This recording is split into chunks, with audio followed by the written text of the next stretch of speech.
আসসালামু আলাইকুম, আশা করি সবাই ভালো আছেন। সবাইকে ঈদ উল ফিতরের শুভেচ্ছা। আজকে ঈদের দ্বিতীয় দিন। প্রথমেই খুবই দুঃখ প্রকাশ করছি যে একজন স্টুডেন্ট বোন, আপনারা দেখতে পাচ্ছেন যে উনি একটি বক্তব্য দিয়েছেন এবং উনি আমাকে অনেক চেষ্টা করে ফোনে পাননি, এই জন্য উনি একটি বক্তব্য পাঠিয়েছেন আমার কাছে। তো আমি প্রথমেই আপনাকে রেসপন্স করতে পারিনি বোন, এই জন্য আমি দুঃখ প্রকাশ করছি।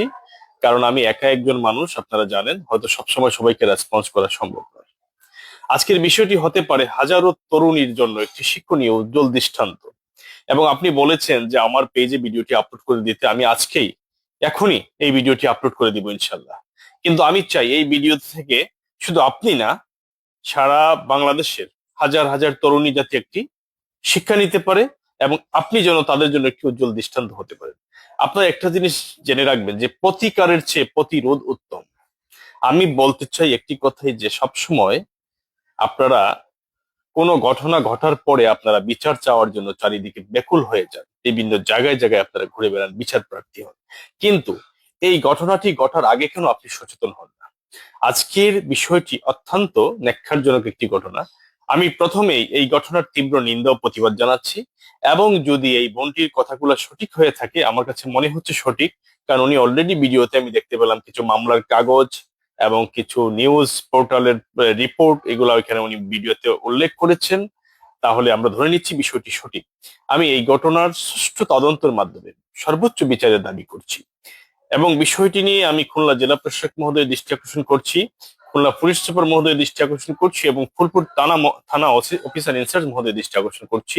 আমি একজন সাধারণ মানবাধিকার কর্মী হিসেবে এই ভিডিওটি আপনাদের মাঝে ছড়িয়ে দিচ্ছি। এই বিষয়টি তদন্ত করে সুষ্ঠু বিচারের আওতায় এই অপরাধীকে, এই লম্পটকে, যে জায়গায় জায়গায় এ ধরনের মেয়েদের সাথে এই ধরনের শারীরিক সম্পর্কে জড়িয়ে মেয়েদের ইজ্জত নষ্ট করে, বিভিন্ন জায়গায় বিভিন্ন ধরনের প্রতারণা করে, এই ধরনের ছেলেদের অবশ্যই দৃষ্টান্তমূলক শাস্তি হওয়া দরকার। আসসালামু আলাইকুম জনাব সৈয়দ রায়হান স্যার। আমি আপনার সাথে যোগাযোগ করার অনেক চেষ্টা করেছি কিন্তু পারতেছি না। আপনার কাছে আমার অনুরোধ, আপনি আমার এই ভিডিওটা আপনার পেজে আপলোড করবেন।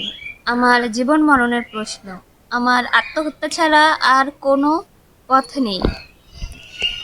আমি সকলভাবে লাঞ্ছিত, প্রতারিত এবং নির্যাতিত। আমি নিম্নবিত্ত পরিবারের মেয়ে। ঢাকায় পড়াশোনা করার পাশাপাশি বিএলআর সিকিউরিটি সার্ভিসেস লিমিটেড কোম্পানিতে প্রতারণার শিকার হয়ে একটা জব পেয়েছিলাম। সেখানে আমার স্বামী রিফায়েত, তার বাবা কাজী তৈবুর রহমান তবিবুর এবং তার মা লাভলি বেগম, তার গ্রাম পাইগ্রাম কসবা, ফুলতলা, খুলনা। রিফায়েত আমাকে চাকরির নাম করে 20,000 টাকা নিয়ে একটা অফিসে চাকরি দেওয়ার নাম করে জয়েন করায়। তারপরে সে পরবর্তীতে আমার সাথে প্রেমের সম্পর্ক গড়ে তোলে এবং বিয়ের প্রলোভন দেখিয়ে সে আমাকে বিভিন্ন জায়গায় নিয়ে গিয়ে ধর্ষণ করে এবং পরবর্তীতে বিয়ের কথা বললে সে আমাকে বিয়ে করতে চায় না। আমি আমার নিজ জেলায় নিজ কোর্টে তার নামে ধর্ষণ মামলা দায়ের করি, 9 মামলার বিষয়টা সে জানতে পারলে পরবর্তীতে সে আবার প্রলোভন বেশি করে আমাকে কৌশলে তার নিজের বাড়িতে নিয়ে যেয়ে আটকে রাখে, কিডন্যাপ করে।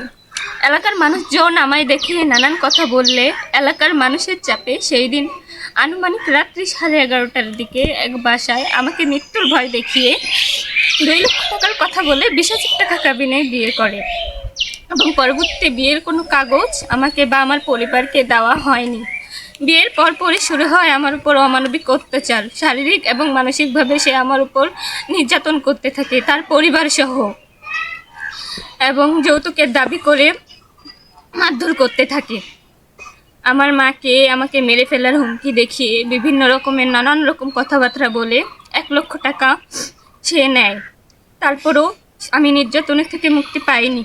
পরবর্তীতে আবার পুনরায় 5 লক্ষ টাকা দাবি করে। আবার আমার পরিবার তা দিতে অস্বীকার করলে তার বাবা মা এবং সে আমাকে তার বাড়িতে মারধর করে তার বাড়ি থেকে আমাকে বের করে দেয়। আমি তার স্থানীয় থানায় অভিযোগ জানাই, কিন্তু কোনো পদক্ষেপ নেয়নি তারা। পরবর্তীতে নিজ বাড়িতে এসে কয়েকদিন অবস্থান করে বাড়িতে একটা সালিশি ডাকি। সেখানে তার বাবা মা উপস্থিত হয়, কিন্তু তাদের একটাই দাবি ছিল 5 লক্ষ টাকা যৌতুক না দিলে ডিভোর্স দিয়ে দিবে, সংসার করবে না। কথা বলে সালিশি থেকেই তারা আবার আমাকে মারধর করে সেখান থেকে তারা চলে যায়। পরবর্তীতে আমি আবার আমার নিজ জেলায় জজ কোর্টে তার নামে নারী ও শিশু নির্যাতনের মামলা করি, কিন্তু তাতেও কোনো লাভ হয়নি। তারা টাকার জোরে বিভিন্ন জায়গায় টাকা খাইয়ে সে অন্তর্বর্তী জামিন পেয়ে চলে যায়।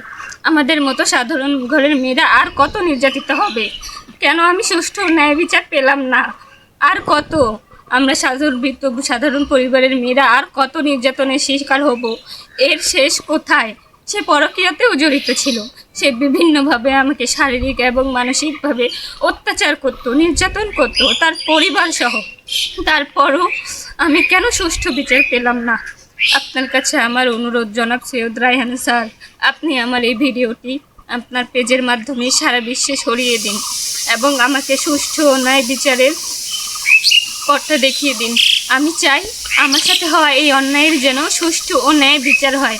আপনার কাছে আমার এটা শেষ অনুরোধ। তা না হলে আমার আত্মহত্যা ছাড়া আর কোনো পথ নেই। আসসালামু আলাইকুম। এরই পাশাপাশি আমি আরেকটি কথা বলবো, এই অপরাধের সাথে আমি বলবো, এখানে যদি ছেলেটিরই দোষ থেকে থাকে, এই মেয়েটিরই দোষ আছে। আমি বলবো যে বোন আমাকে ভিডিওটা পাঠিয়েছেন, আমি আপনাকে অবশ্যই অবশ্যই দোষারোপ করব। এর কারণ হচ্ছে আপনি কেন সচেতন হলেন না?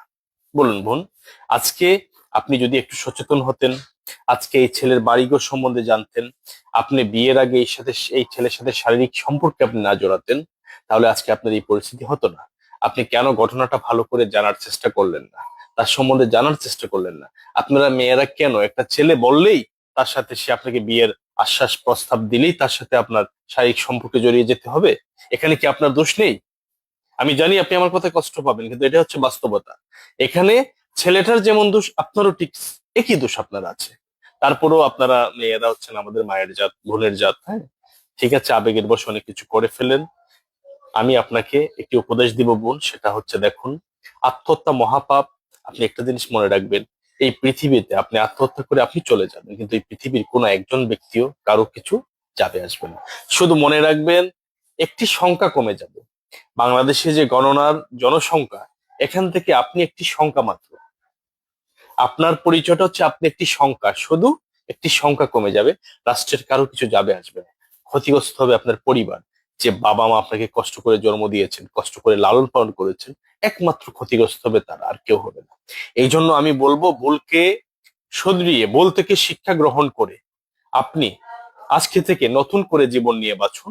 আপনি নতুন করে চাকরিতে যোগদান করুন, নতুন করে ভালো চাকরি করে নিজের ফ্যামিলিকে পরিচালনা করুন, নিজে সঞ্চয় করুন, নিজের অবস্থান পরিবর্তন করুন, সময় সাপেক্ষে ভালো একটি ছেলে দেখে পারিবারিক বিবাহ বন্ধনে আবদ্ধ হন। এটাই আপনার জীবনের জন্য উজ্জ্বল এবং ভালো একটি সিদ্ধান্ত হবে।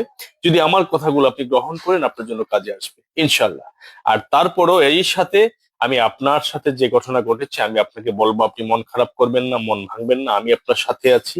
যদি আপনার জন্য ওই থানায় যেতে হয়, আমি যাব।